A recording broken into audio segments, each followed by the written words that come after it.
Hello guys, আসসালামু আলাইকুম। আপনারা দেখতে পাচ্ছেন কীভাবে লাউডাউন সেট আপ করতে হয় প্লাস ট্যাঙ্ক। সো আমরা hydraulic English command set up করতেছি। সো আপনারা দেখতে পাচ্ছেন আমরা কীভাবে ডিল করে মেজারমেন্ট নিয়ে এটা সেট আপ করতেছি। সো আমরা চারপাশ থেকে সুন্দর করে মেজারমেন্ট করে এখন এই গামটা দিয়ে দিচ্ছি। দেখেন কীভাবে লাইন করা হয়। সো এটা দেওয়ার পর আমরা এখন ইংলিশ কমান্ডের চারপাশ থেকে ফুটিং দিয়ে দেবো। ফুটিং দেওয়ার পর এটা অলরেডি সেট আপে বসে দিছি। দেখেন এটা Z+ একটা কমেন্ট। এই কমেন্টগুলো বসাতে গিয়ে অনেক ধরনের বাধা সৃষ্টি হয়।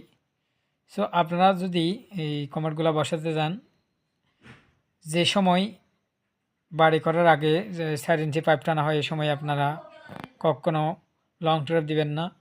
এটা সব সময় আপনারা ব্যান দিয়ে এই কাজটা করে থাকবেন, নাহলে আপনার আমি যে সমস্যাটা পড়ছিলাম আপনারাও পড়তে পারেন এই সমস্যাটা। সো আমরা লাস্টে আমরা একটা কমান্ডে ফ্লাশ ব্যান দিয়ে সুন্দর করে বসে দিছি, তারপরে লাইনটা চালু করে দিছি, তাহলে ফ্লাশটা খুব সুন্দরভাবে হয়। সো আপনারা নতুন ভিডিও দেখার জন্য আমার ইউটিউব চ্যানেলটা সাবস্ক্রাইব করে রাখবেন। ইলেকট্রিশিয়ান রমজান। আসসালামু আলাইকুম। ভালো থাকেন, সুস্থ থাকেন।